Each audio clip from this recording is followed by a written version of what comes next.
Ya, ini temanya kudus dalam relasi gitu ya.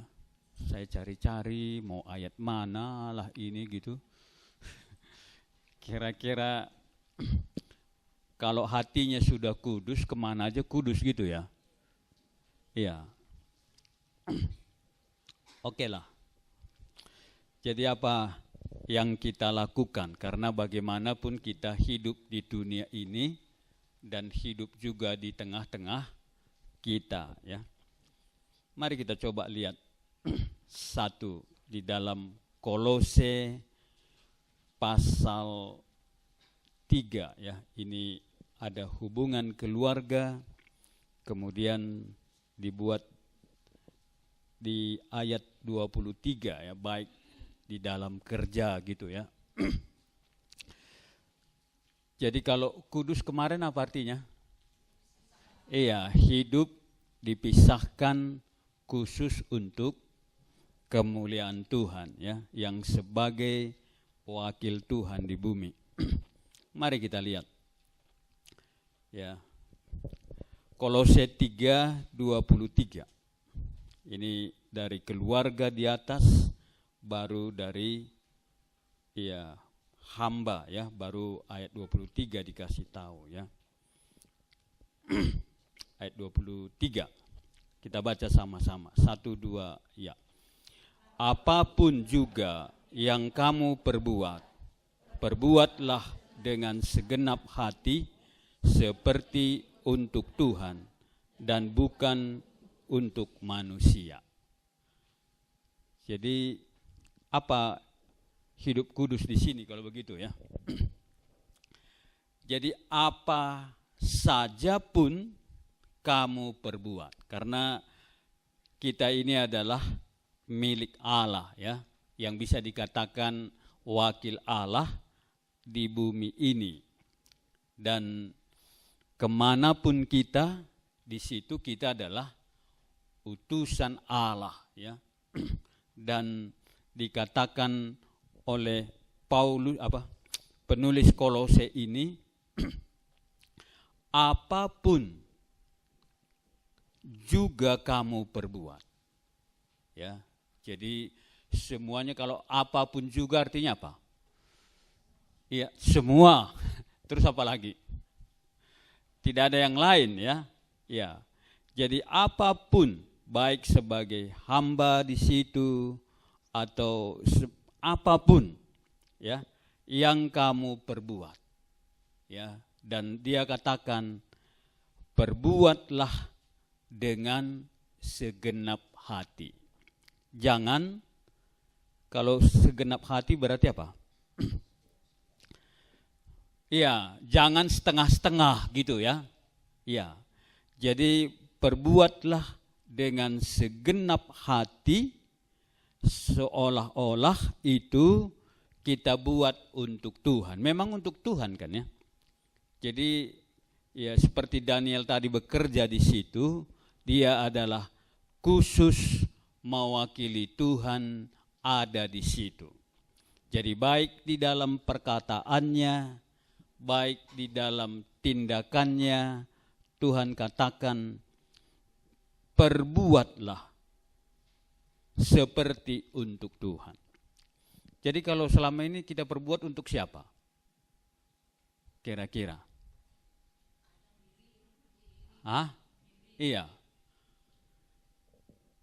Jadi gimana ini? Saya nggak tahu lagi nih khotbahnya ini gimana caranya ini. Tapi katanya, iya, kalau Paulus katakan kepada Timotius iya, kalau perbuatlah untuk Tuhan, bagaimana caranya? Dia katakan kepada Timotius latihlah, kan cuma itu doang ya. Latihlah dirimu, ya. Iya, iya, beribadah kepada Tuhan. Bahwa ibadah kita ini 1 kali 24 jam gitu ya. Ya, hidup kita adalah hidup yang beribadah. Perbuatlah untuk Tuhan. Jadi untuk kita gimana? Kalau kami dulu Kaban Jahe. Jadi bagaimana ini Bapak Ria? Kita ini mati rasa katanya. Ya, semuanya untuk Tuhan gitu. Ya, gimana kira-kira kalau Kolose ini katakan apapun kamu lakukan. Jadi sebenarnya semua kita lakukan ini sebenarnya adalah ya bagaimana hubungan kita dengan Tuhan, hasilnya apa yang kita lakukan. Ya, semuanya untuk Tuhan karena Tuhan yang perintahkan. Misalnya kalau dilihat di sini sebagai suami istri kan Tuhan yang katakan. Jadi apa yang kita lakukan itu adalah ibadah kita kepada Tuhan. Makanya yang kemarin kalau Allah di pihak kita, iya. Kira-kira siapakah lawan kita? Di atasnya apa? Iya, bagaimana kita katakan semua ini, apa yang kita katakan? Yang berarti apa? Apa yang kita katakan terhadap diri kita, apa yang kita katakan terhadap musuh kita. Ya, yang kadang-kadang kalau diperbuat untuk Tuhan itu kan gimana ya? Itu pengalaman saya, kalau saya yang salah, saya nggak tahu ya. Kalau pengalaman saya sekarang lihat-lihat orang itu, ya kalau dulu beda ya, kalau dulu kita berbuat baik, orang kalau kita berbuat baik, orang berpikir apa? Ya paling sedikit kalau kita berbuat baik, dia pikir kita baik gitu ya. Terus mereka pasti berpikir apa? Apa yang kubuat untuk mereka, gitu ya. Tapi kalau sekarang kita berbuat baik apa? Hah? Gimana? Ada maunya gitu. Gombal. Kalau kita berbuat baik kepada orang, kalau orang apa yang akan ku perbuat. Sekarang kalau kita berbuat baik, atau saya yang salah ya, orang berpikir sekarang kalau kita berbuat baik, wah lumayan gitu ya. Apalagi yang bisa perbuatan baik dia lakukan sama aku. Jadi kalau kita baik juga, ya itu yang dia pikirkan gitu. Ya kalau itu yang dia pikirkan, apa yang kita lakukan? Apa yang kita lakukan kalau seperti itu? Makanya kalau kita berbuat baik seperti yang kemarin itu, dia pikirkan apalagi yang, ya artinya kalau kita buat seperti ini nanti, wah ini lagi lah supaya semua perbuatan baik kita, kalau kita baik satu, dia minta lebih lagi kebaikan daripada kita. Kedua ya, yang saya lihat gitu ya, orang berbuat baik juga seperti itu. Jadi rumit juga hidup zaman kita ini, tapi di sini juga kita hidup gitu ya. Ya kalau orang berbuat baik, dulu memang orang berbuat baik, dia memang baik. Tapi kalau sekarang dia berbuat baik, ya next apa? Iya. Jadi kalau dia berbuat baik kita pikir ya lumayan gitu ya. Tapi ada di belakangnya gitu. Tapi Tuhan katakan dalam semuanya ini, apapun juga kamu perbuat, perbuatlah seolah-olah untuk Tuhan.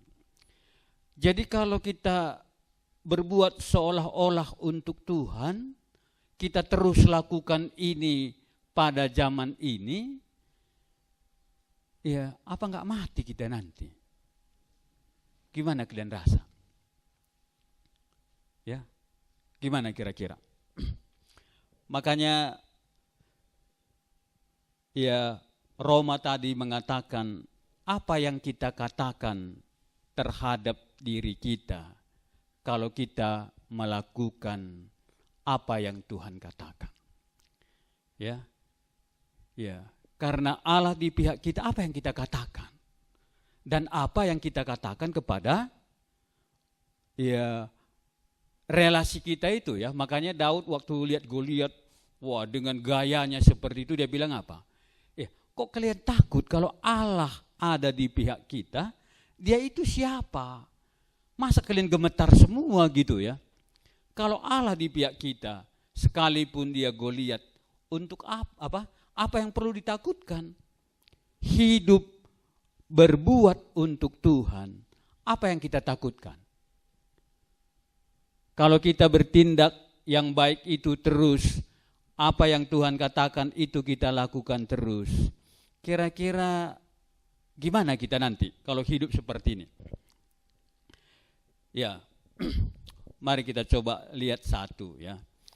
Misalnya Abraham lah. Ya, apa yang dilakukan Abraham? Ya, waktu Abraham mengambil siapa? Anaknya itu Lot ya, dan dia menang dan raja itu mengatakan apa? Ambillah ya apa yang kamu mau. Ya, tapi bagi Abraham apa? Itu kan kesempatan ya. Kata Abraham apa? Iya, satu tali sepatu pun tidak kuambil, tapi berikanlah kepada hambaku ini. Iya, biarlah kalau nanti Tuhan memberkati aku, nama Tuhan yang ditinggikan. Iya, padahal orang semuanya rela ya. Ya, itu yang dia lakukan. Karena dia tahu ini yang Tuhan mau gitu ya. Demikian juga dengan siapa? Si Lut itu ya. Waktu dia bawa Lut ya ke sana kemari gitu, udah makin lama makin kaya dia ya. Akhirnya apa? Ya, peternaknya itu berkelahi satu dengan yang lain. Ya, apa yang dikatakan oleh Abraham?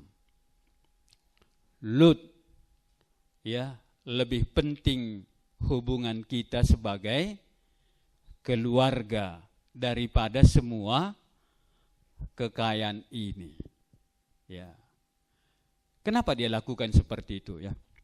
Sekarang cobalah pandang Lut. Kalau kamu ke kanan, aku ke kiri. Kenapa dia berani seperti itu? Kenapa dia berani seperti itu? Karena kalau Abraham juga, itu kan haknya anak yang dibawa kok, supaya bisa dididik. Tapi sekarang, ya dia sudah kaya seperti itu, dan berkelahi akhirnya apa? Akhirnya Lut juga tidak enakan dengan dia. Jangan seperti itu gitu ya. Tapi dia katakan, ya pilih mana yang kamu mau.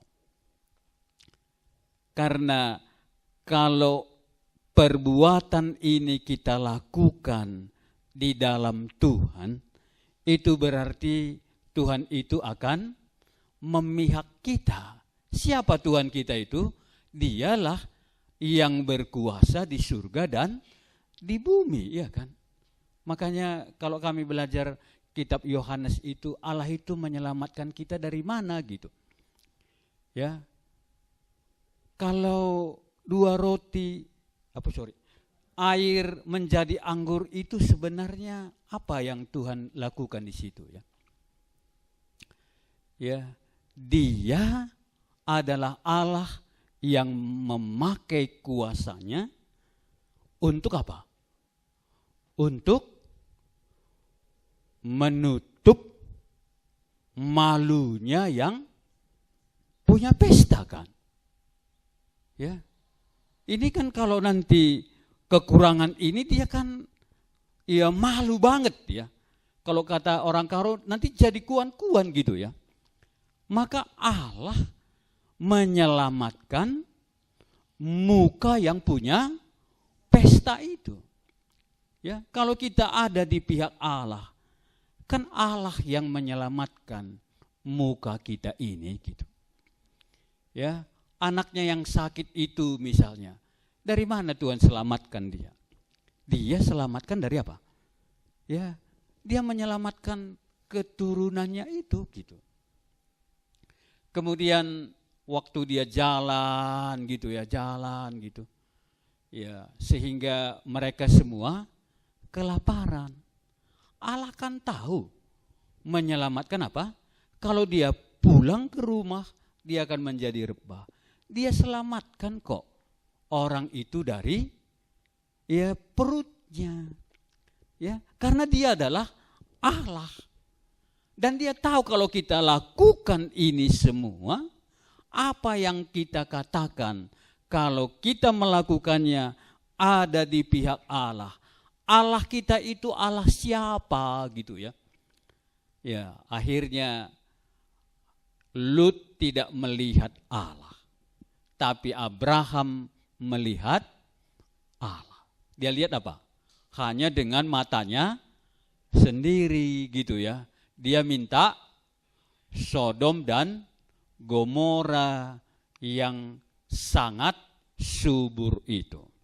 Tapi Tuhan itu kan tetap Tuhan, Allah yang maha kuasa. Akhirnya apa? Ya, mulai sejak itu, ya, yang berbatu-batu ini diturunkan oleh Tuhan terus hujan ke tanah itu. Tetapi Lut yang memilih hanya dengan matanya sendiri, akhirnya apa? Istri pun menjadi tiang garam. Ya, kalau itu yang dilakukan oleh Abraham, ya, gimana kira-kira? Bolehkah kita hidup untuk Tuhan kalau seperti itu? Jadi kalau kita nanti memberikan itu, apa artinya nanti kalau kita berikannya? Apakah kita menjadi sengsara? Gimana kira-kira? Ya. Kedua ya, mari kita coba lihat. 1 Korintus pasal yang ke-6. Ya, 1 Korintus pasal yang ke-6. Dikatakan bagaimana kita hidup ya. Ini pasal 6, masalahnya apa di sini? Kalau kita lihat Korintus ini adalah ya yang berkelahinya tinggi ya. Jadi kenapa sering terjadi perselisihan di sini? Ya, dalam ayat 7 dikatakan. Mari kita baca ayat 7 ya. 1, 2 ya. Adanya saja perkara di antara kamu yang seorang terhadap yang lain telah merupakan kekalahan bagi kamu. Mengapa kamu tidak lebih suka menderita ketidakadilan? Mengapakah kamu tidak lebih suka dirugikan? Ya, jadi kita ini lebih suka yang mana? Iya, ada perselisihan di antara mereka ya. Jadi kenapa terjadi perselisihan? Ya, saya nggak tahu Anda punya perselisihan atau gimana ya. Ini terjadi perselisihan di antara orang yang beriman ya. Kemudian ya terjadilah perkara, justru perkara ini tercium oleh orang luar. Tapi kita akan menjaga nama Allah kita itu. Ya, akhirnya apa? Terjadi perselisihan, dikatakan oleh Paulus, kenapa terjadi perselisihan di antara kamu? Kenapa terjadi dikatakan? Ya. Kenapa dikatakan tadi? Kenapa terjadi perselisihan di antara kamu? Malahan dia katakan, adanya saja perkara di antara kamu seorang terhadap yang lain. Itu sudah menjadi kekalahan. Ya. Jadi gimana ini ya? Ya, tapi mereka justru ambil yang lain. Jadi kenapa terus terjadi perselisihan itu? Karena di antara mereka tidak ada yang lebih suka menderita ketidakadilan. Ya, Jadi menyelesaikan perkara itu sebenarnya apa? Kalau ada ya seperti ini yang ditanamkan, ini kulakukan demi nama Tuhan. Di dalam kemuliaan Allah itu yang lebih penting. Makanya kalau Paulus katakan apa? Kalau aku dicaci atau apa itu tidak aku peduli. Asalkan aku bisa memuliakan Tuhan. Jadi gimana ya kalau begitu hubungan kita ya? Di sini dikatakan. Kalau terjadi perselisihan apa yang kita lakukan? Karena pasti yang sekarang semua apa? Semuanya saja. Jadi apakah kita bisa hidup kudus di hadapan Tuhan kalau seperti ini?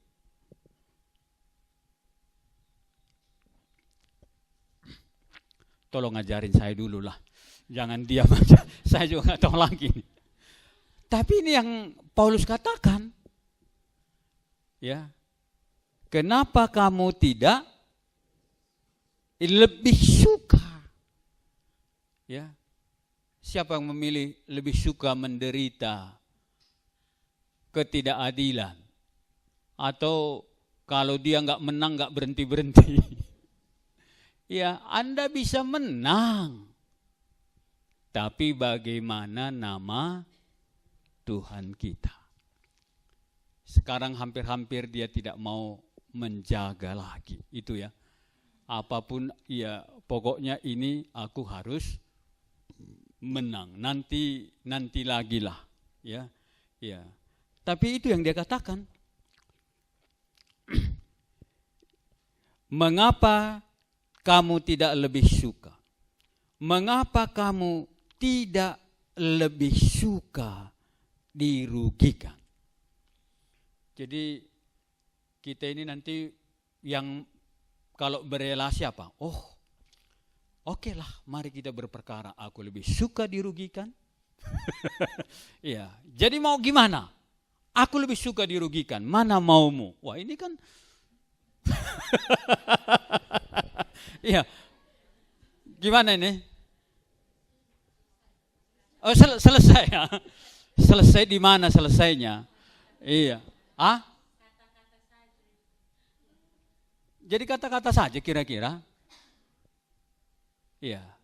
Tapi kalau Paulus katakan kalau Allah di pihak kita sering juga khotbah ya. Bukan kurang panjang tangan Tuhan untuk menolong kamu gitu ya. Iya. Tetapi bukan kurang pendengarannya. Makanya Tuhan katakan apa? Dan Tuhan tahu ya, kita lakukan ini menjaga nama Tuhan kita. Kalau Tuhanlah nontonnya dari atas. Wah, kawanku ini lebih suka dirugikan ya, demi menjaga namaku. Wah, kalau yang tadi kemarin dia bilang apa? Pasti dia katakan I love you bang. Kan gitu ya. Ya, kalau dulu saya sering dikorbankan seperti ini ya. Ya, itu kalau kami dulu kira-kira beberapa laki-laki gitu, ya beberapa laki-laki artinya apa?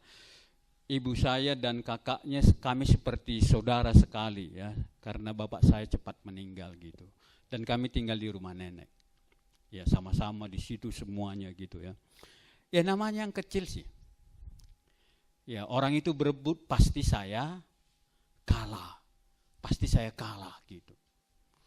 Ya, tapi akhirnya ya nenek saya ini tahu ini anak ini sering kalah gitu. Ya, kalau begitu ada apa? Makanan dikasih orang atau apa, ya dia berpikir bagaimanalah menyelamatkan cucuku yang satu ini gitu. Jadi orang itu ambil semuanya. Ya, baru nenek itu bilang, mau di sini. Nih sama kamu katanya. Akhirnya Saya lebih senang yang itu. Karena lebih daripada bagian yang lain.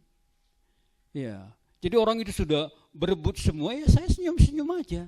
Ada kok di situ. Iya, yang memperhatikan saya. Ya, kalau dia tidak ngambil, kalau dia ngambil nggak ada yang berani kan. Ya, sering sekali dibuat seperti itu. Akhirnya ya saya lebih senang yang seperti itulah. Ada yang mau ditambahkan kalau begitu? Tapi kalau lebih senang dirugikan, gimana kita nanti jadinya? Apa kita katakan tentang semuanya ini? Kalau ini memuliakan nama Tuhan, kira-kira Tuhan dalam pikirannya apa kira-kira? Nggak ada yang pernah kita pikirkan ini. Ya? Susah. Susah ya. Ya, kalau mau menjadi akmil susah enggak? Hah? Ya, susah ya. Tapi orang suka yang susah itu enggak? Hah? Jadi kalau yang enggak susah-susahnya kita ambil semuanya, ya, kira-kira kita ini jadi gimana? Iya, tapi kita bilang, ya jangan menjadi serupa dengan, wah, iya. Tapi kan perlu dicoba gitu ya. Gimana nikmatnya gitu ya. Nggak usah berebut-berebut gitu. Ya, saya sering mengalami itu. Dulu kalau ke kampung kami, saya kampungnya Lingga, itu kalau turis dulu seperti itu ya, turis. Ya, dulu belum manusia kali kita ini. Turis itu bawa ambil permen bonbon begitu, datang kami, wah dia buat begini ya. Dia tebarkan aja, jadi kami ngambil gitu. Ya, dia bawa pakaian satu tas dikasih gitu. Ya, saya kalau maju nanti dipukul orang yang lebih baik, saya lihat-lihat aja gitu ya. Saya lihat-lihat dari belakang. Ya, gimana lah gitu ya. Saya ya tubuhnya memang lemah. Ya, dan saya ingat kali itu, ya setelah dilemparkan semua, datanglah orang barat ini sama aku karena dia kasih baju-baju yang itu semua, dia kasih tasnya sama aku. Karena tinggal aku di sana sendiri kan, orang ini dia lihat saya di situ, dikasih tasnya yang bagus gitu. Wah, saya pikir entah lebih bagusnya pilih yang seperti itu. Karena kalau kita begitu kan, tapi bukan itu yang kita cari ya. Iya, lebih kasih orang sama kita. Ya, jadi kalau kita ya orang makan semua gitu ya. Kalau kita sendiri nggak makan di situ, nanti pasti ada orang lihat kita kok. Siapa yang nggak lihat kita? Ya di sana lah, ya bukan di sini gitu ya. Iya, iya. Tapi gimana Bu? Iya. Tapi ini yang Tuhan katakan. Ya, bagaimana nikmatnya tidak berebut tapi bonus. Ya, akhirnya Tuhan katakan kepada Abraham apa? Ya, dia turunkan di situ semuanya. Malahan akhirnya dikatakan tidak ada yang lebih indah dari tanah Kanaan itu. Ya, lama-lama Lut habis semua kok. Ya. Kemana lagi saya kalau sudah seperti ini ya. Tapi bolehkah kita lakukan ini? Atau kita habis nanti semua kalau lakukan ini? Atau dicoba dulu gitu ya, dicoba dulu. Ya, dan saya sering seperti itu ya. Ya, dulu ya belum di dalam Tuhan juga begitu ya. Ibu saya juga orang itu minta semua ya. Saya bilang, "Mak, belikanlah sepedaku gitu."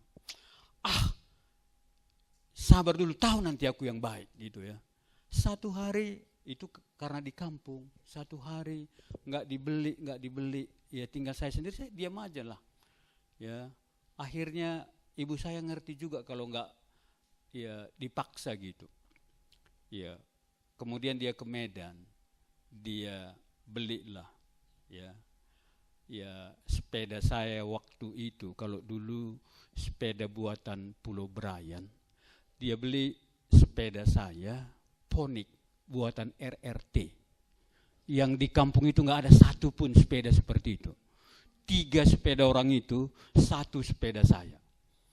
Wah, saya pikir kalau nggak maksa-maksa pasti bonus gitu.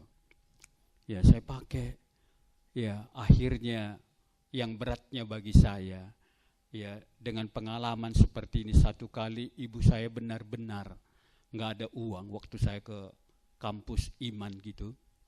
Karena saya pikir pasti dia lakukan yang terbaik. Ya saya pakai celana pendek gitu ya, pakai celana pendek di iman itu dilihat orang semuanya. Karena saya pikir kalau ibu saya itu pasti yang terbaik, tapi nggak ada uangnya. Ya saya pakai itu dilihat orang semua gitu ya. Rupanya itu celana pendek opung saya yang telah meninggal pakaian dalamnya. Karena nggak ada uangnya, saya pikir karena dilihat orang saya yang paling bagus gitu. Kok dilihat orang terus gitu ya. Akhirnya saya laporlah sama ibu saya, "Mak, apa yang kamu kasih itu ya nggak ada uang kan, Tuhan katakan cukupkan," kata. Ya, tapi aku percaya kali sama ibuku ini, aku pikir makin dilihat orang saya makin pede gitu. Ya, tapi nggak apa-apa ya. Makanya saya percaya sekali, nggak usah dituntut-tuntut gitu. Dia tahu memberikan yang terbaik, asal kita lebih suka dirugikan. Asal kita lebih suka ketidakadilan. Ada pengalaman mungkin supaya habis waktu sedikit gitu. Karena berat kali kurasa ini ya. Apalagi yang dikatakan oleh Paulus di sini ya. Iya. Mari kita lihat bagaimana hubungannya satu dengan yang lain. Saya kok tadi ada kok jadi hilang dari sini ya. Mari kita lihat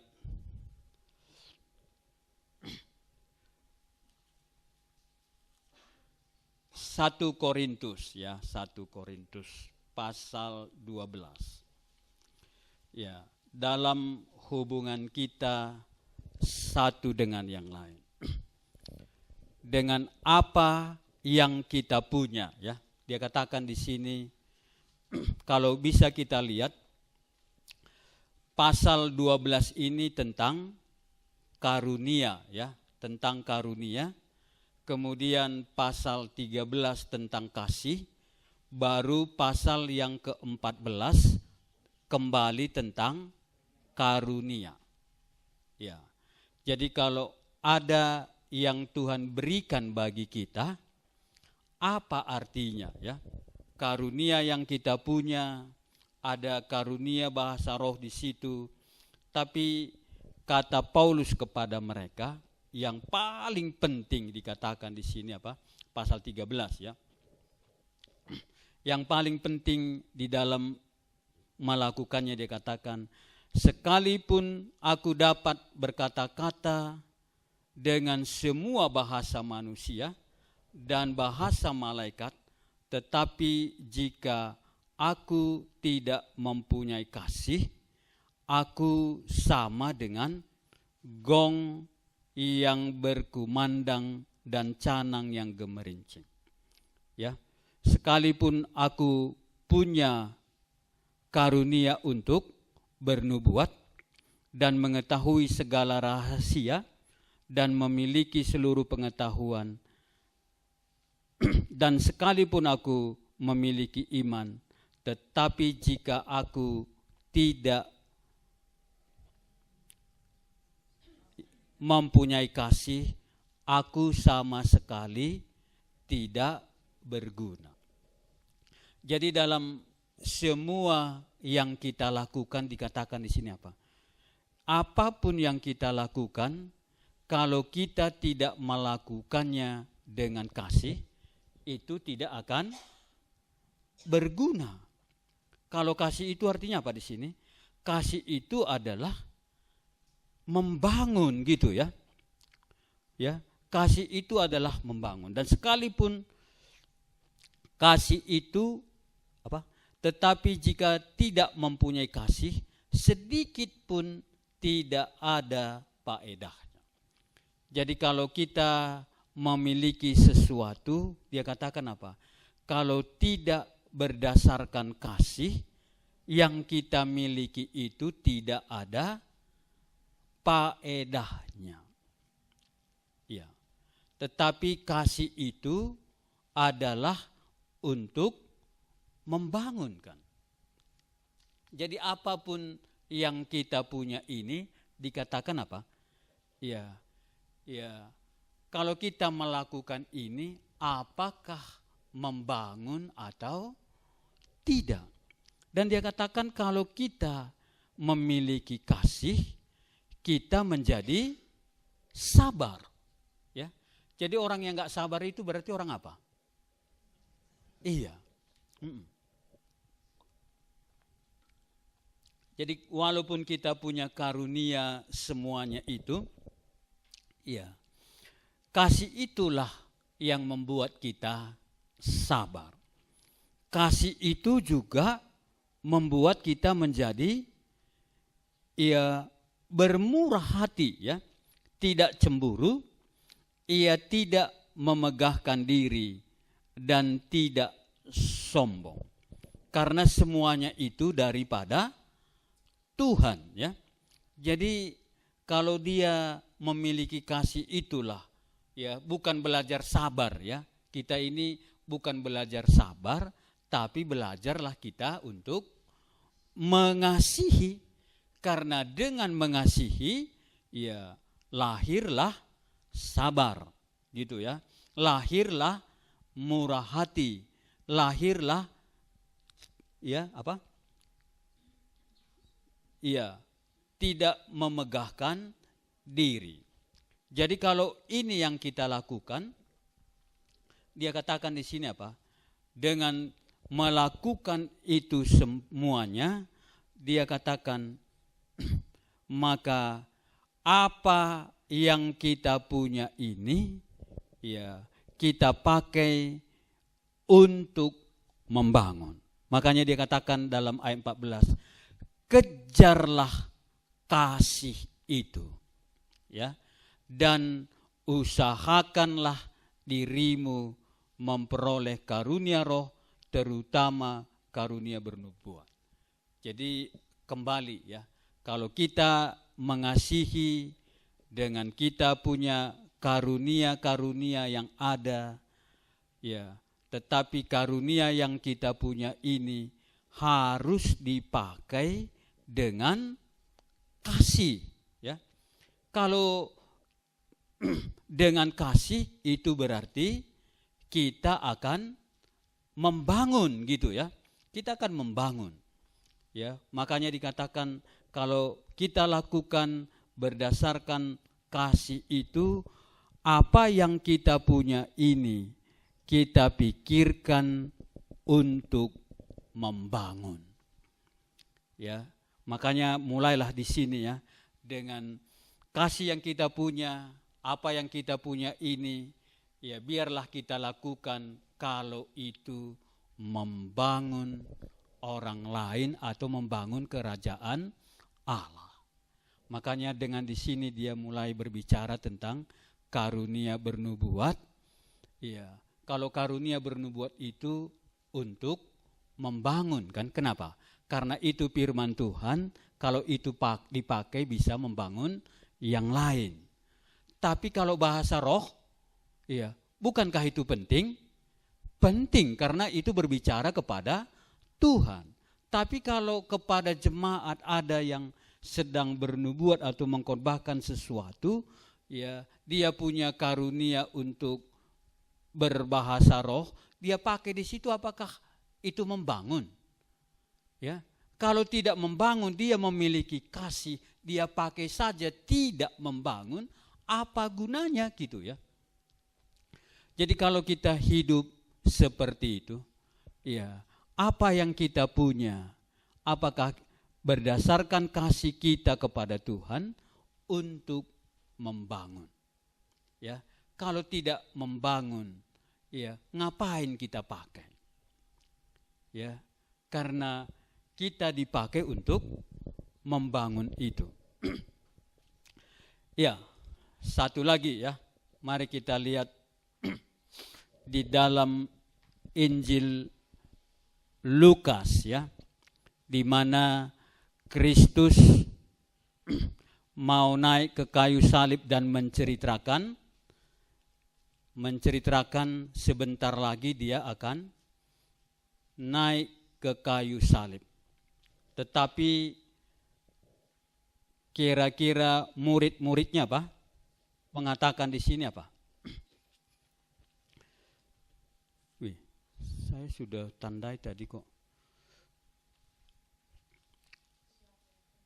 Iya, siapa yang terbesar itu di mana ya?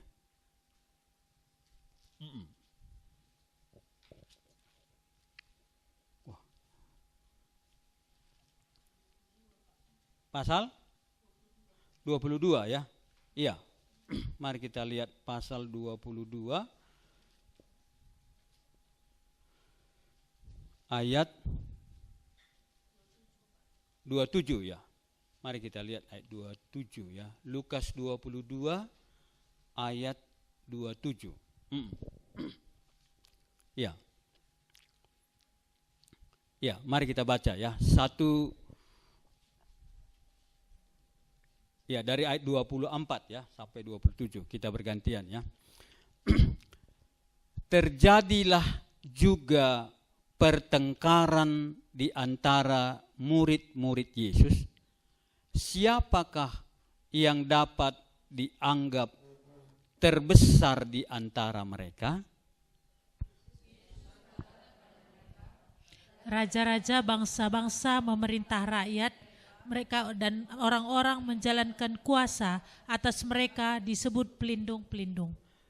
Tetapi kamu tidaklah demikian, melainkan yang terbesar di antara kamu hendaklah menjadi yang paling muda dan menjadi pemimpin sebagai pelayan.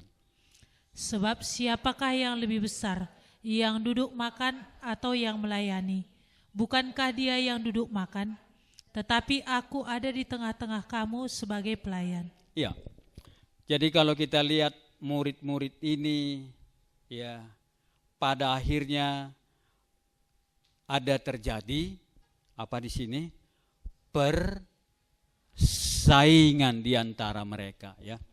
Persaingan di antara mereka. Kalau nanti Kristus ya meninggalkan mereka, ya, siapakah yang terbesar di antara mereka? Jadi itu yang mereka paling pikirkan. Jadi kita ini perlukah yang terbesar? Dalam relasi kita, kalau dia mau terbesar, kira-kira apa? Ya, silahkan aja gitu ya. Jadi kalau begitu, kita ini orang apa kalau begitu?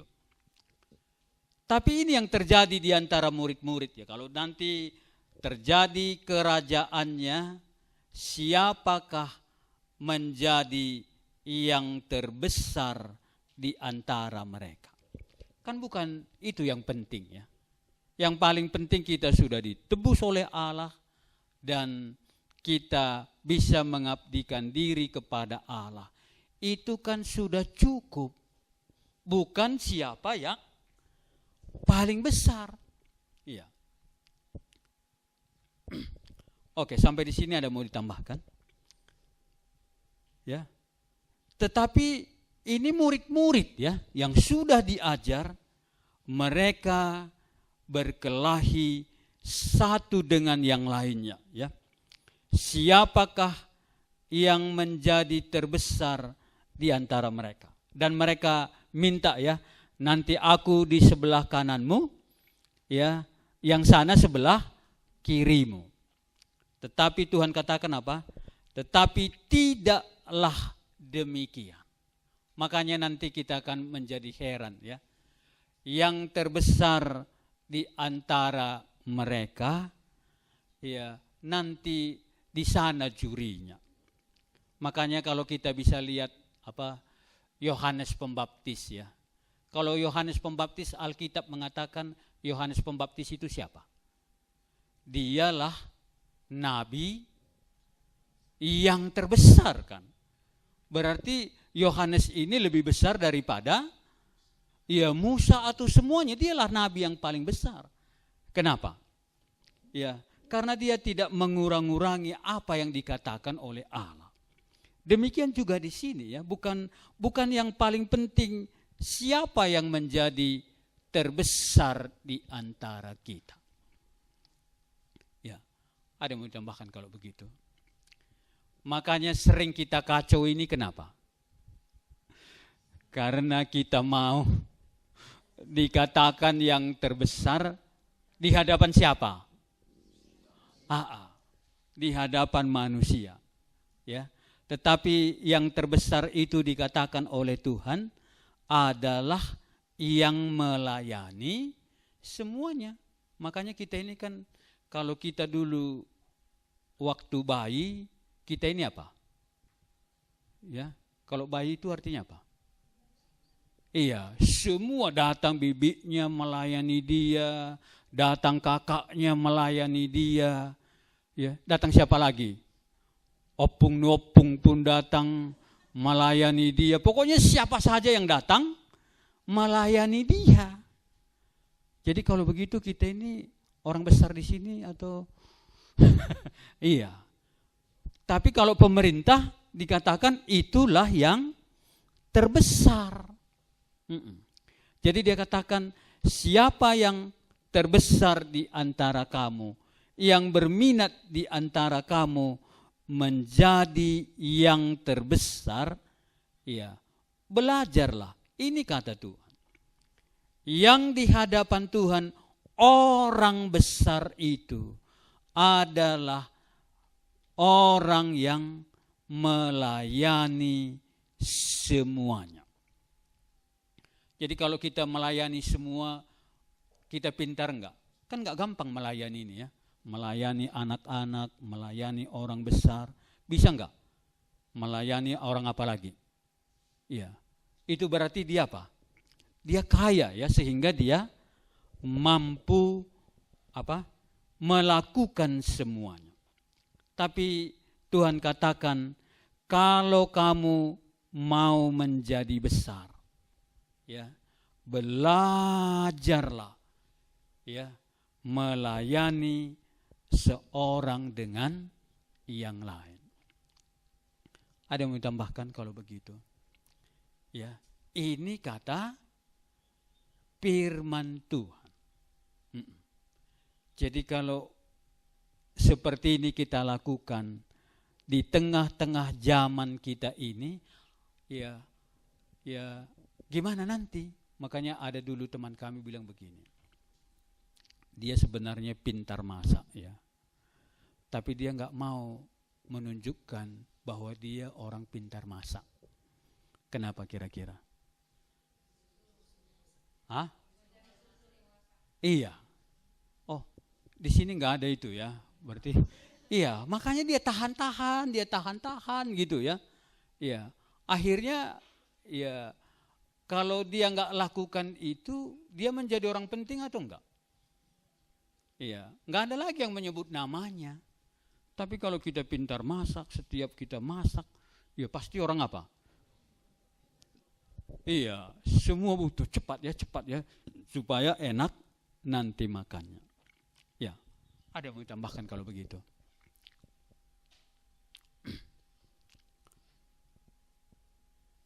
Enggak ada? Kita tutup aja kalau begitu.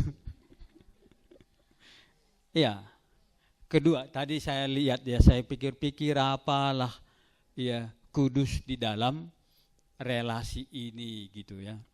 Ya, dari semalam saya nggak tidur, tapi saya dapat gitu ya. Ya, ya. Kedua apa?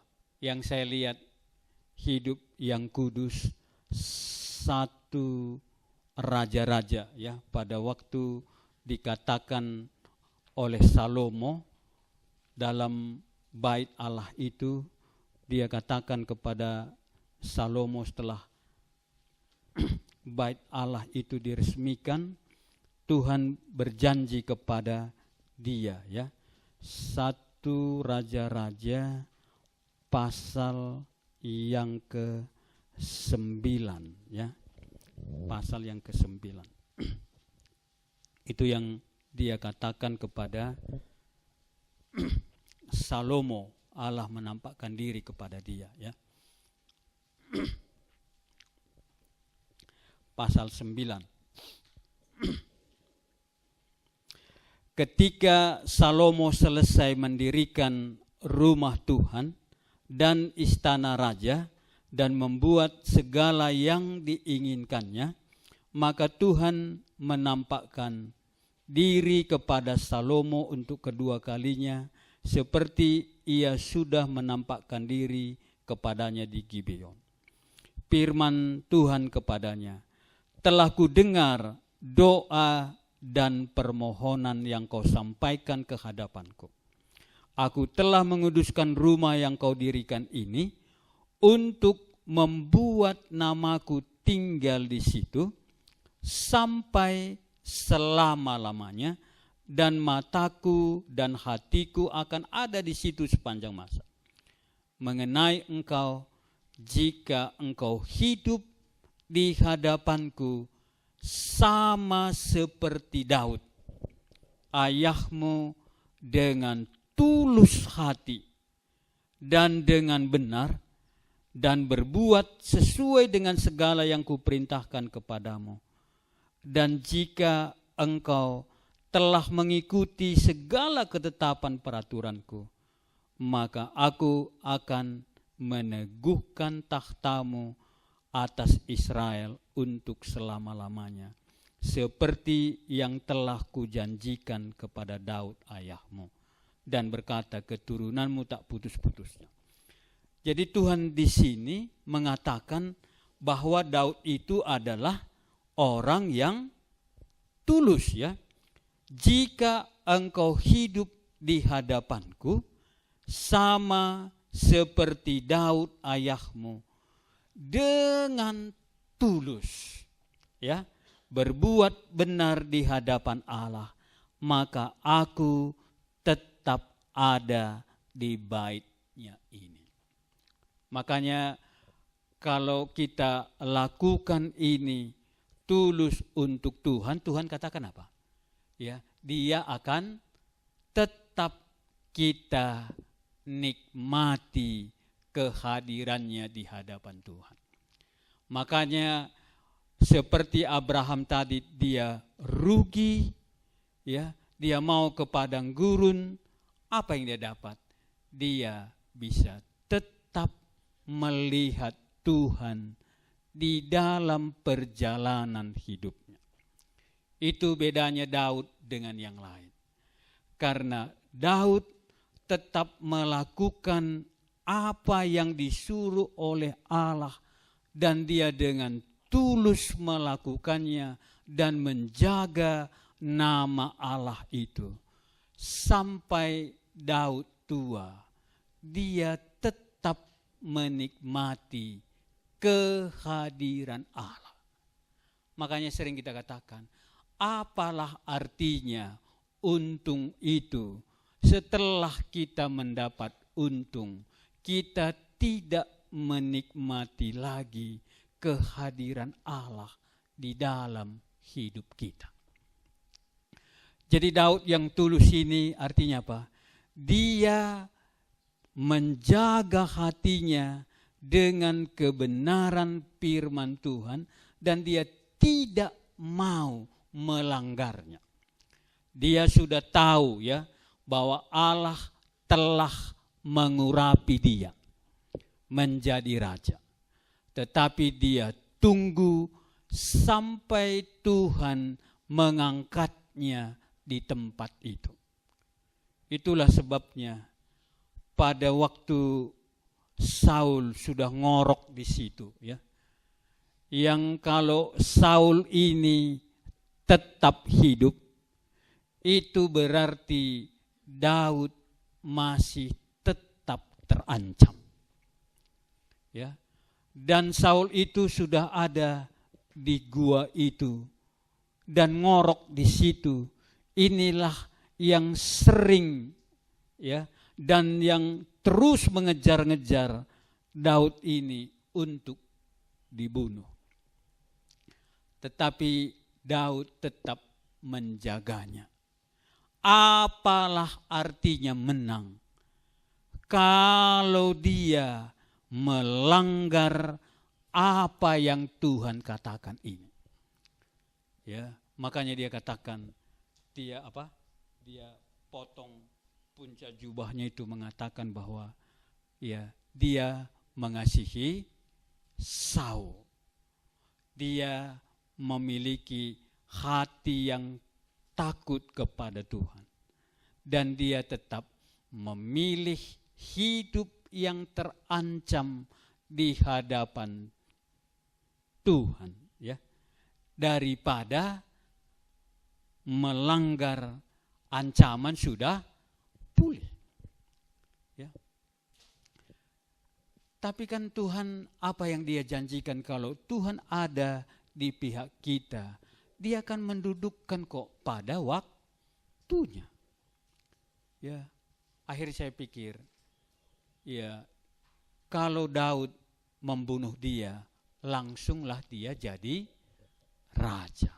Tapi kalau Daud menjadi raja, itu berarti apa? Ya, kalau dia katakan kemenangan Jokowi itu dia menang, tapi menang dengan badai katanya, ya. Ya, apalah artinya menang dengan badai? Tapi Daud memilih apa? Dia tidak mau melanggar, ya, dan sekalipun akan terus dia lakukan, tapi dia tetap memutuskan dia tidak mau melakukannya, karena Tuhan mengatakan di dalam Tauratnya, jangan membunuh, apalagi yang diurapi oleh Tuhan. Akhirnya apa? Pada waktu Daud menjadi raja, tidak ada dendam dalam klan, ya, Saul. Maka pada pemerintahannya, ya, itulah pemerintahan yang dikenal dan yang dikenang selama kerajaan Israel. Itulah kerajaan yang paling damai, ya, yang paling damai. Dia tetap memegang itu. Sampai di sini mau ditambahkan. Tapi sering kita katakan, ya, kalau sendirinya cuma, apa artinya? Tapi kalau kita lihat, Daud sendiri, ya, melakukan itu terus akan menjadi model bagi selanjutnya.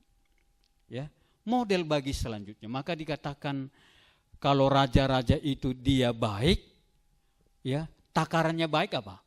Raja ini baik, takarannya adalah seperti Daud, ya, dan tetap dia mau menderita ketidakadilan ini daripada menang dengan ketidakadilan. Tapi Tuhan kasih sama dia, ya, Daud, aku sudah tahu engkau begitu menjaga firman, walaupun itu terancam, engkau pilih itu, maka ku pilihlah engkau dan keturunanmu menjadi raja-raja pada waktu yang akan datang ini. Kita kerinduan kita apa? Kalau kita menang, Tapi kapan kita diteladani waktu kita lakukan itu? Kapan dikenang dan Tuhan katakan, ya, seperti Daud terus. Malahan dikatakan apa? Yesus pun dikatakan anak Daud, karena tidak ada yang lebih baik kerajaan seperti kerajaan Daud. Oke. Ada yang mau ditambahkan?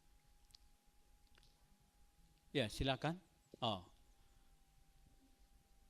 Ada yang mau ditanyakan kalau begitu? Bisakah kita hidup di dalam firman Tuhan?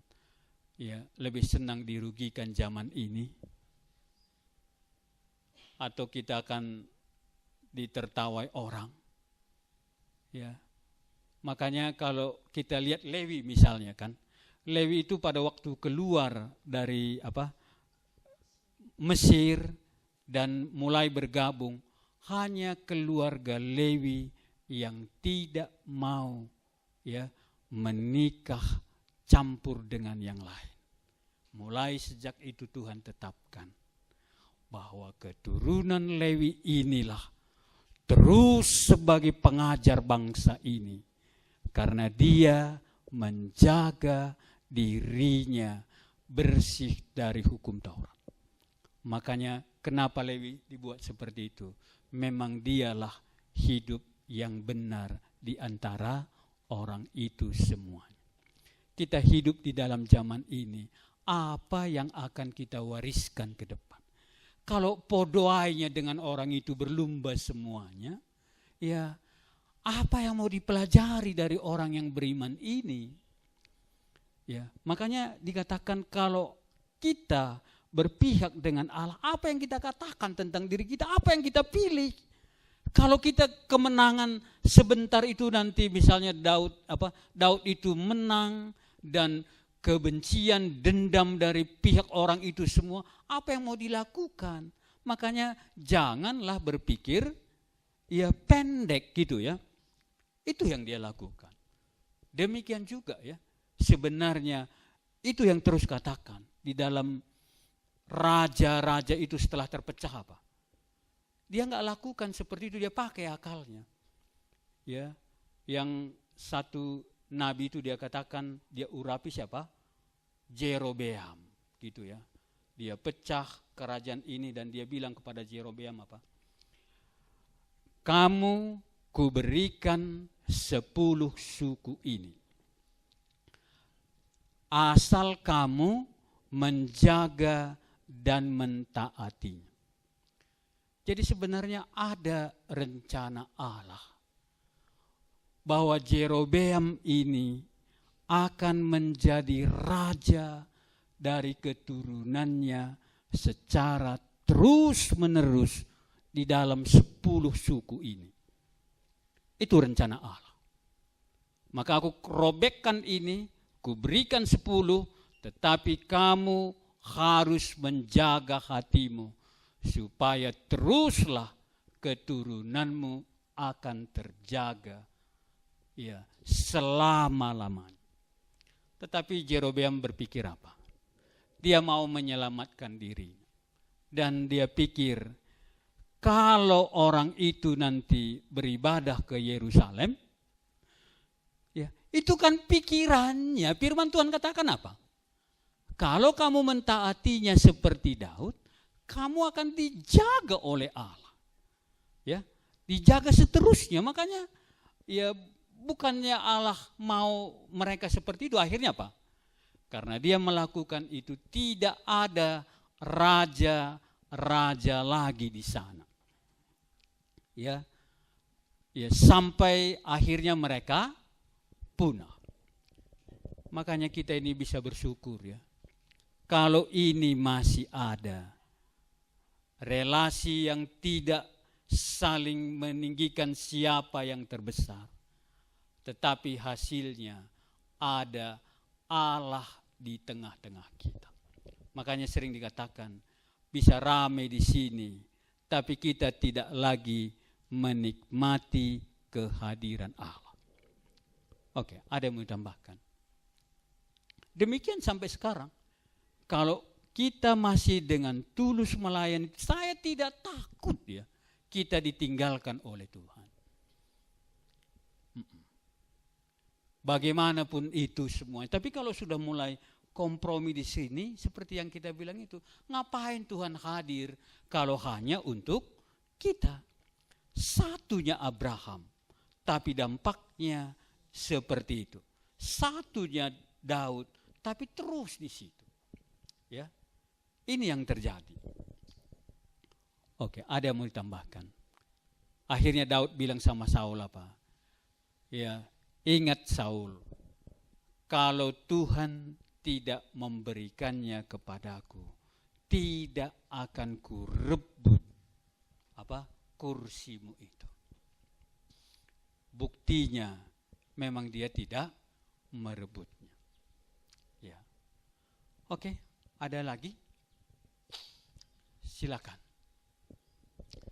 Jadi kalau begitu, apa yang kita lakukan di tengah-tengah kita? Mulailah, ya, kita bukan siapa yang terbesar. Biarlah nanti juri yang menilainya. Tapi dia sudah kasih kisi-kisi. Iya, kan sudah kasih kisi-kisi. Siapa yang mau terbesar? Iya. Kan tinggal lakukan kalau kisi-kisi sudah cukup. Jadi siapa yang mau melamar? Cobalah kan gitu ya. Dan nanti akan Tuhan ya lakukan ini. Silakan. Atau kita menjadi terbesar, apa yang kita bayangkan kalau kita mau menjadi terbesar? Atau gaya katak gitu ya. Iya, kotor semua enggak apa-apa. Teng gitu ya. Pokoknya dia saja yang bersih. Itu namanya siapa? Ya, Raja Hizkia, yang dia mau bersih saja, akhirnya apa? Ya, Hizkia lah yang membuat mereka dibuang ke Babel. Ya. Ya. Ada yang mau ditanyakan? Atau boleh menyempurnakan sedikit? Atau ada yang keberatan juga boleh. Silakan. Enggak ada? Ya, silakan Pak.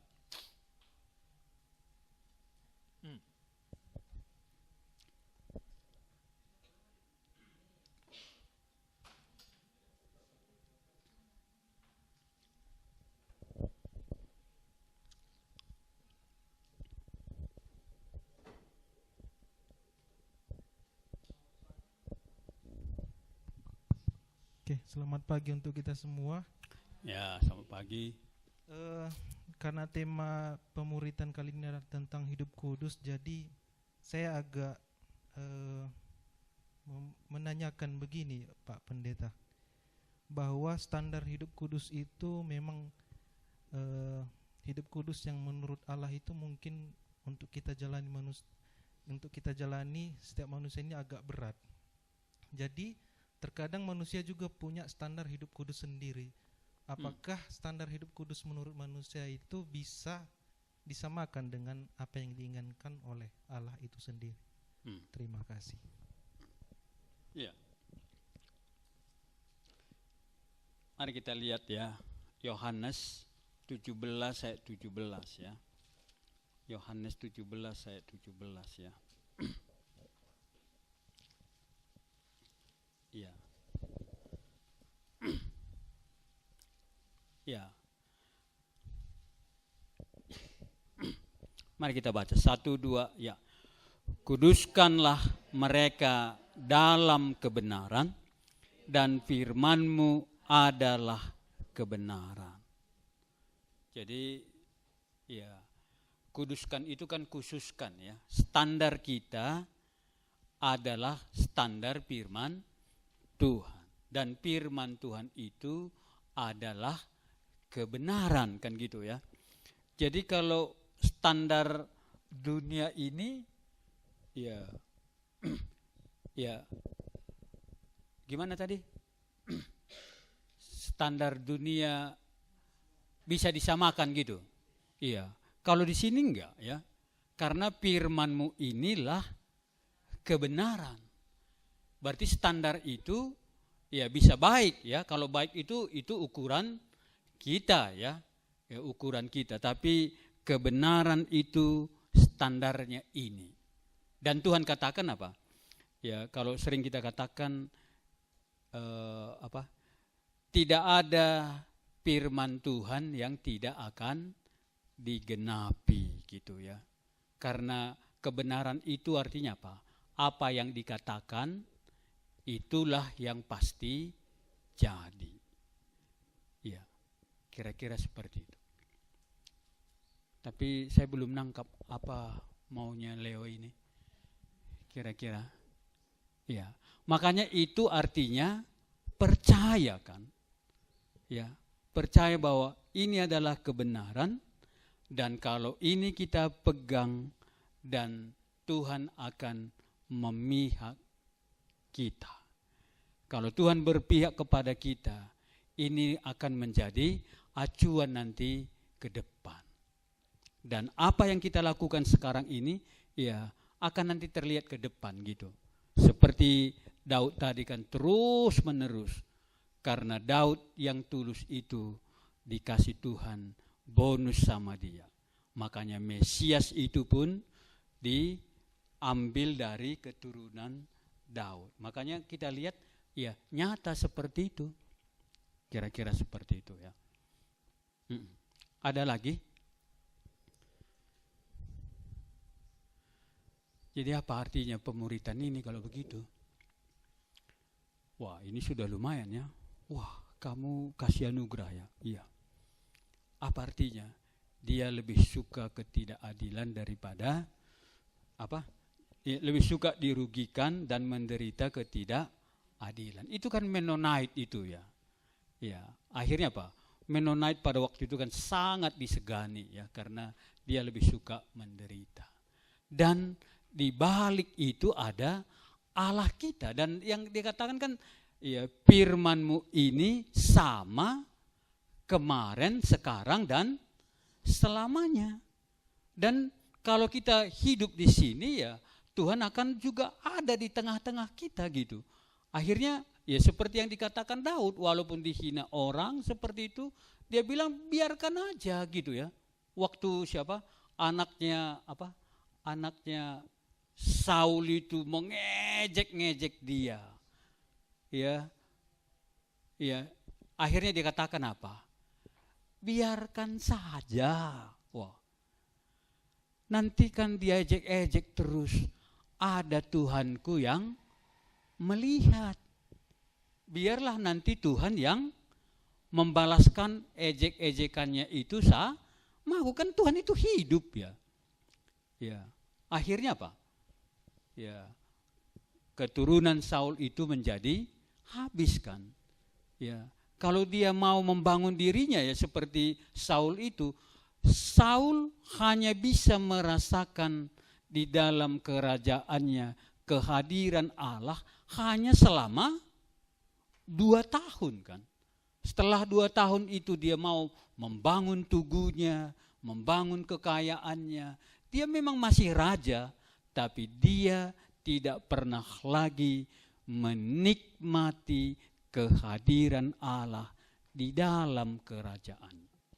Jadi kalau kita mau lakukan itu ya bisa saja Anda lebih kaya atau apa, tapi tidak bisa lagi ya. Itu kan haknya Tuhan. Makanya kadang-kadang kita berdoa tapi rasanya jauh gitu ya. Ya.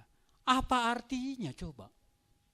Ya, sudah kita katakan kalaupun kamu miliki itu semua, tapi hati ini kan prerogatifnya Tuhan. Ya. Dia terus saja mengganggu di dalam. Ngapain itu semuanya? Ya. Daripada apa? Sekarang saya sudah bebas gitu, enak kan? Baca firman Tuhan ada. Bisa menikmati firman Tuhan. Ya, bisa melihat ya kekudusan tadi, melihat Allah, bagaimana Allah bekerja dan berbicara kepada kita. Enak firman Tuhan itu bagi Daud sampai akhir hayatnya. Dia hanya 2 tahun. 38 tahun itu kita bisa bayangkan. Dia sebagai raja dan menderitanya bukan main. Ya, waktu dia lihat Daud, ya, giginya berderik, ya, yang dia lakukan gagal terus, dan dia curiga nanti kepada Daud ini, ya, entah apa gitu ya. Tapi Daud apa? Semakin hari, ya, hidup Daud semakin damai kan? Ya, kira-kira seperti itu. Silakan. Ini yang laki-laki, yang perempuan sekali lah.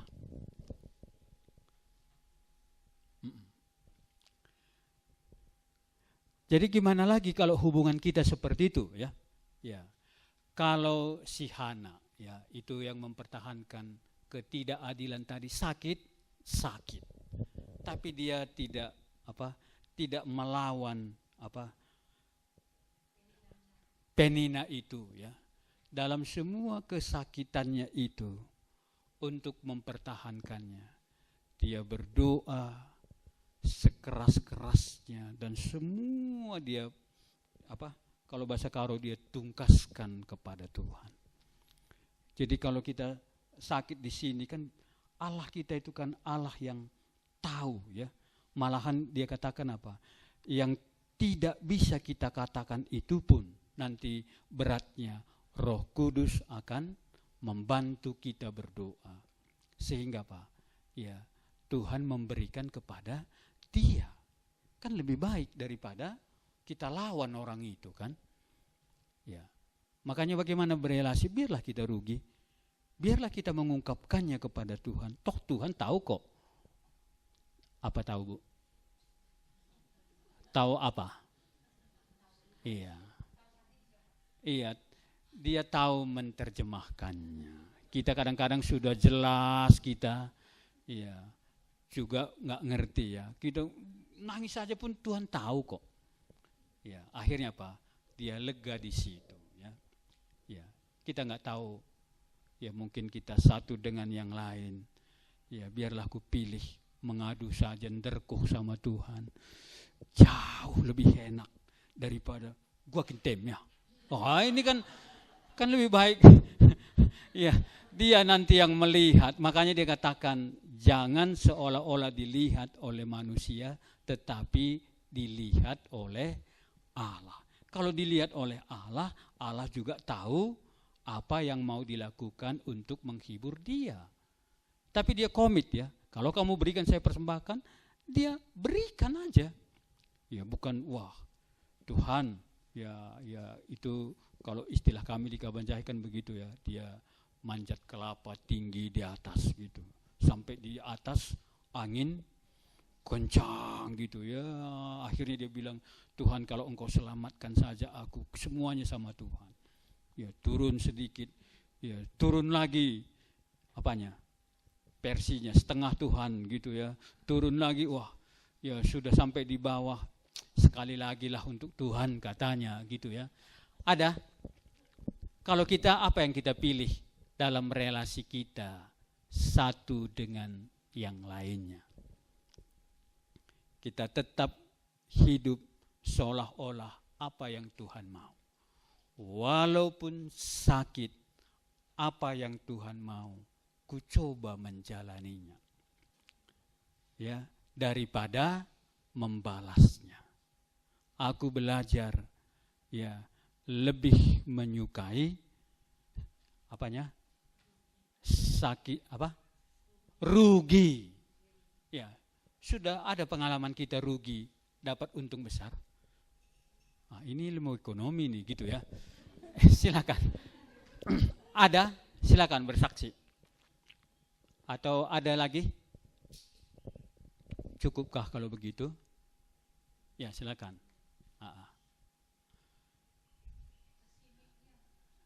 Ya.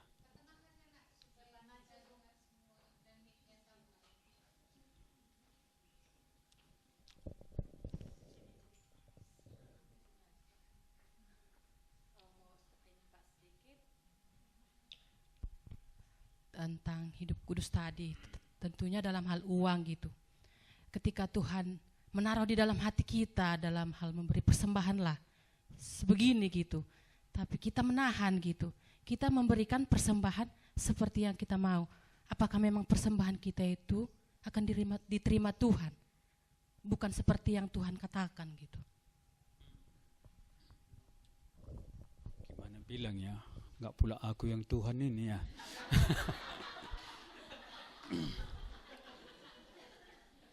Iya.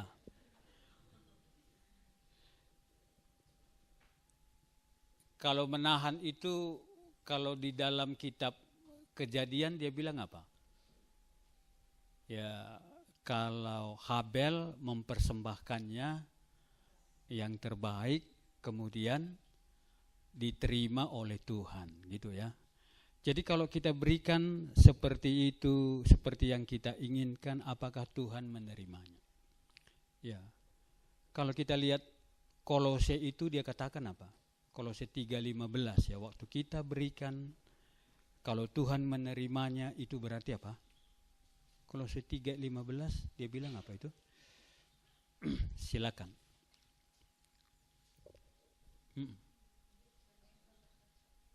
Hah? Kan katanya apa? Hendaklah. Iya. Di mana itu? Iya. Iya, mari kita baca ya. Hendaklah damai sejahtera Kristus memerintah dalam hatimu. Karena untuk itulah kamu telah dipanggil menjadi satu tubuh dan bersyukurlah. Iya. Jadi kalau diterima itu berarti apa?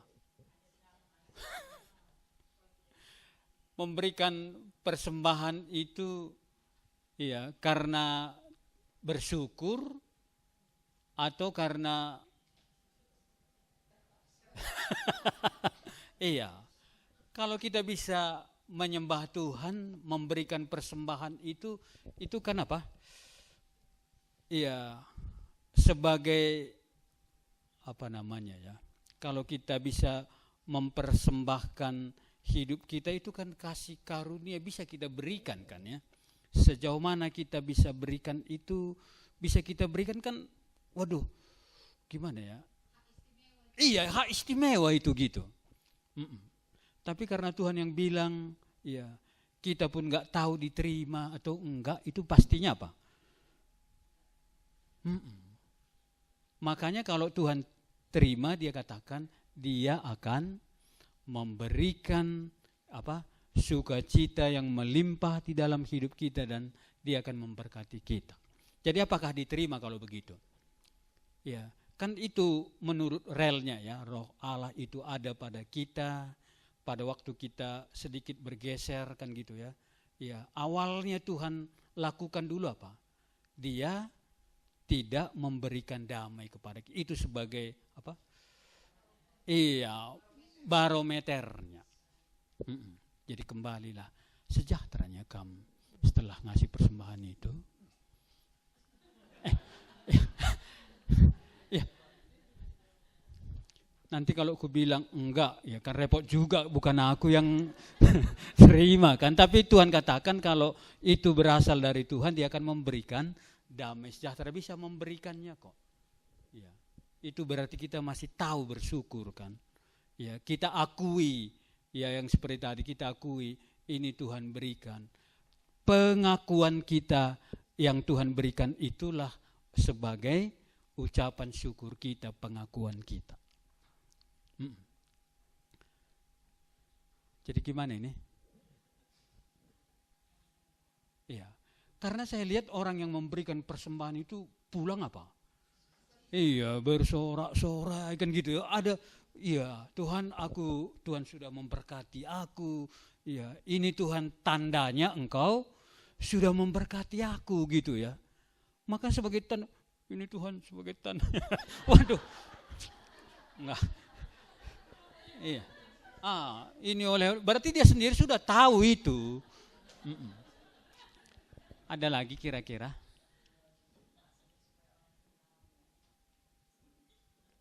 Gimana Bu? Iya.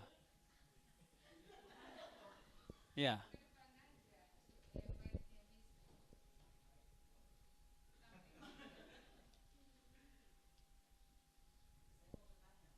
Ya.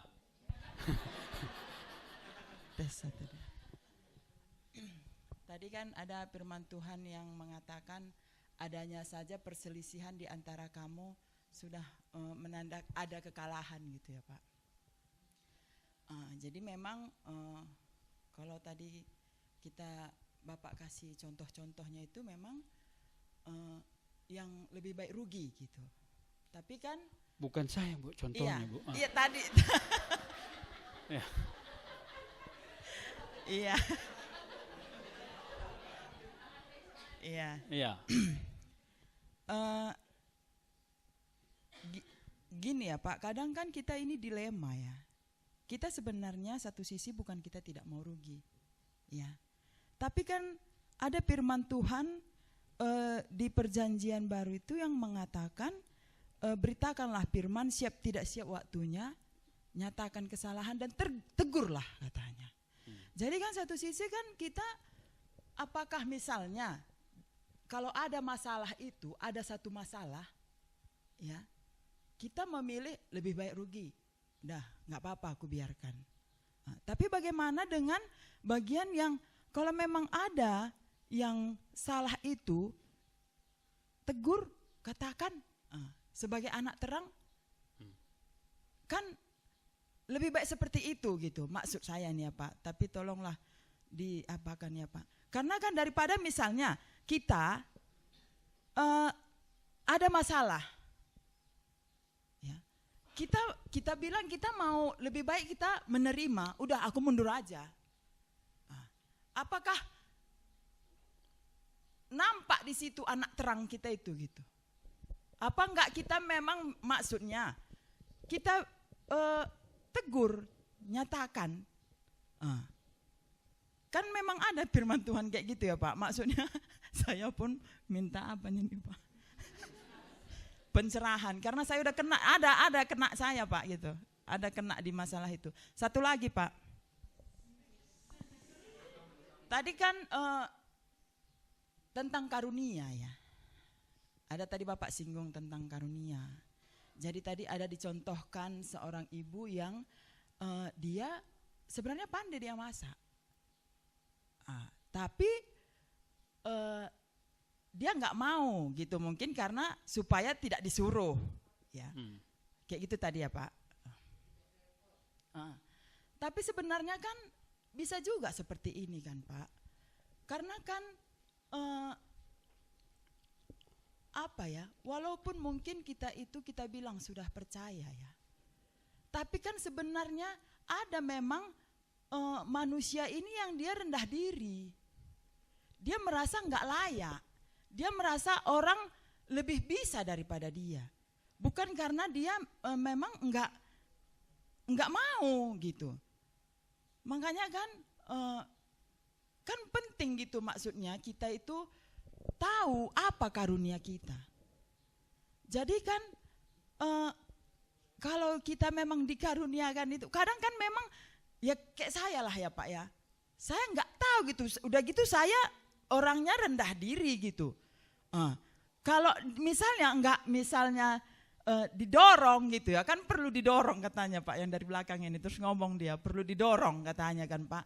Jadi kan kita nggak pede gitu, bukannya sebenarnya dia nggak mau, tapi dia mungkin merasa dia nggak layak, ada yang lebih pintar dari dia, adalah yang lebih bisa. Jadi mungkin kami perlu diajari, maksudnya karunia apa sih sebenarnya yang Tuhan nyatakan bagi kita gitu.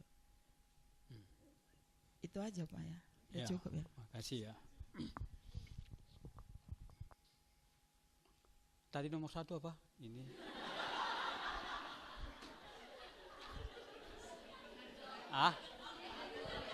Gimana? Iya. Iya, menegur ya. Iya, ketika dirugikan, apakah kita, tadi Ibu ini bilang, memilih mundur. Apakah enggak baik juga kalau kita tegur? Nah, itu tadi Pak, jadi bagaimana dalam hal ini? Iya, kalau kita dirugikan boleh, tapi firman Tuhan jangan dirugikan. Ya kan? Makanya kalau Paulus katakan, ya hanya ada satu Injil, ya, bahwa Kristuslah, di kitab Galatia itu dikatakan, ya, tetapi sekalipun seorang malaikat dari surga memberitakan kepada kamu suatu Injil yang berbeda dengan Injil yang lain yang kami beritakan, langsung dia berani, terkutuklah dia. Wah, ini kan ya merugikan ya berita Injil. Kalau merugikan firman Tuhan, ya kalau Paulus kan nyawa pun dia berikan. Jadi harus tahu ya, ini merugikan Tuhan atau merugikan ego kita kan. Ego kita ini yang dikatakan belajarlah gitu. Jadi kalau kebenaran, Paulus tidak ada sedikit pun mau mundur kalau merugikan atau menggelapkan berita itu. Jadi kalau kita mau menyatakannya, ya belajarlah menyatakannya. Ya, jadi kita bukan, ya kita ini kan sebagai alat, sebagai wakil daripada Tuhan di situ. Waktu kita berbicara, ya kita menegur, itu sebagai tanggung jawab kita harus memberitakannya kepada dia. Ya, walaupun dia sakit hati, ya kita bagi Tuhan mengatakan apa? Engkaulah hambaku yang baik, kan gitu ya. Tapi kalau ego kita ini yang kita mau belajar gitu. Perasaan kita itu semuanya lah. Kedua ya, tadi dikatakan karunia. Tuhan nggak mengasih tahu di sini ya, kejarlah karuniamu, enggak. Tapi kejarlah kasih. Jadi ada pun karunia kita yang perlu dikejar adalah kasih. Kasih itu ada membangun. Dengan kalau ini karunia yang kita punya ini membangun, ya kita pakai. Maka orang yang mengasihi ini, ya kasihilah Tuhan Allahmu dengan segenap hatimu, ya, atau dengan segenap kekuatanmu, apa yang ada pada kita gitu. Jadi kalau ini kita perlu, kita lakukan seperti itu, ya kita memiliki yang kita punya itu, justru itu yang kita pakai. Jadi bukan nyari-nyari apa? Karunia yang kita punya kan, ya. Tapi mengasihi ini apa yang bisa kita lakukan bagi Tuhan, maka disitulah ya akan kelihatan yang kita punya, ya. Artinya sama seperti Daud itu kan, orang itu semua nggak bisa digerakkannya. Karunia itu artinya apa? Kemampuan khusus yang Roh Allah berikan kepada kita kan gitu. Kalau kita mau menyenangkannya, kemampuan yang Tuhan berikan ini tidak membangun dia, ya walaupun kita punya, ya kapan membangun di situ kita pakai gitu. Jadi bukan kita cari-cari gitu ya. Tapi kalau ada yang kita punya, pastilah ya Roh Allah juga yang mendorongnya kan.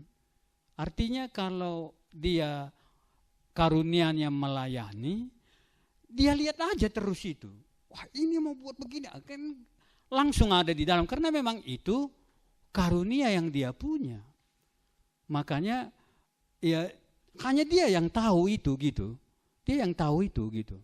Kemudian tadi ya kan perlu didorong. Makanya dibuat di situ beberapa karunia.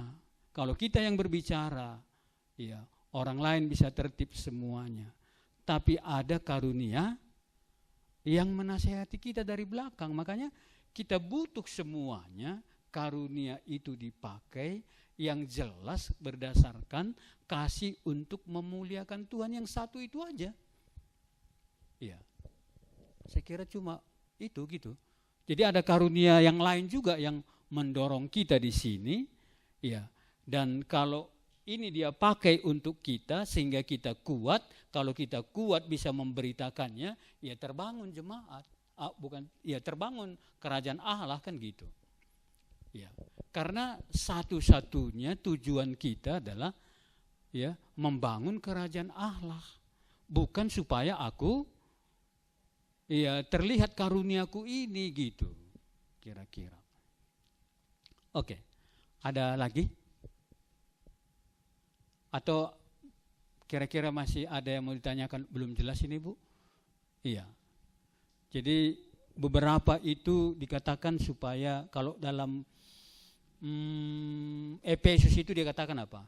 Supaya dengan karunia itu kita tidak lagi diombang-ambingkan dan bisa saling meneguhkan, kan itu artinya karunia di dalam Efesus itu ya. Itu yang dikatakan kan ya. Coba di mana itu?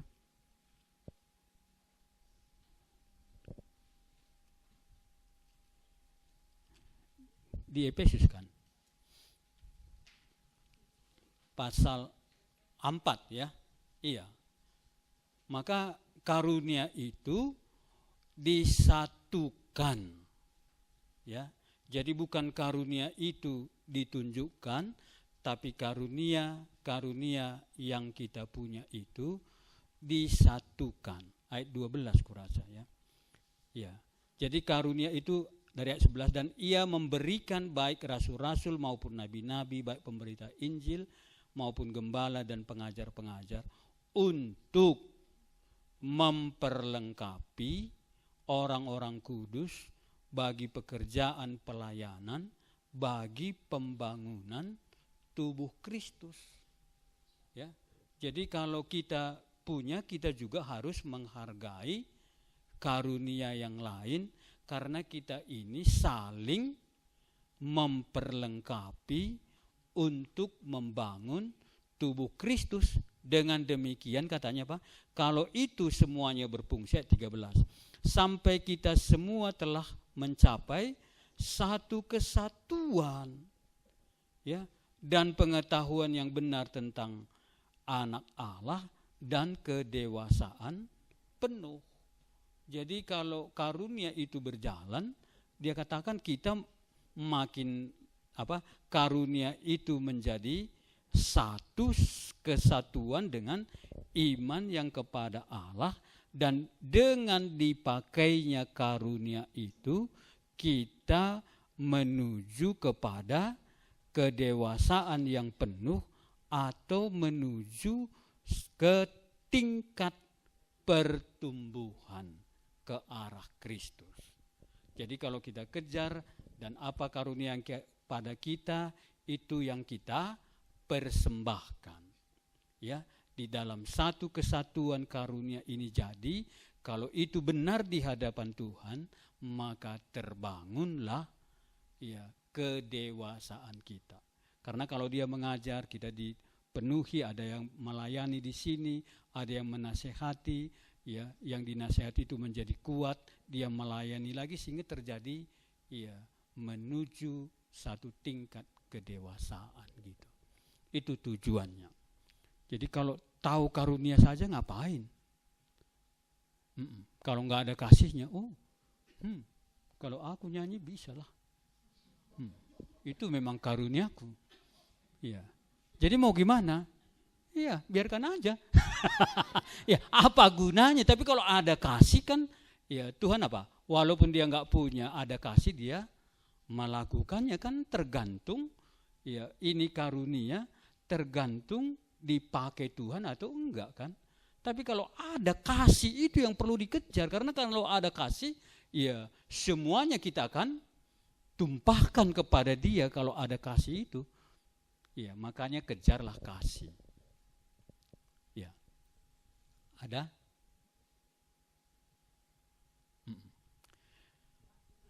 Ya. Jadi gimana kita buat kesimpulannya dalam relasi kita ini? Mulailah Tuhan. Ya. Kalau mau terbesar, ya kisi-kisi sudah dapat. Ya, pelajari saja dari awal, dari kecil. Kedua apa? Ya. Kalau ada perselisihan, lebih suka rugi dan menderita ketidakadilan. Kemudian apa? Ya, aku akan menjaga, walaupun dengan aku menjaga diriku semakin terancam seperti Daud. Kita berdoa.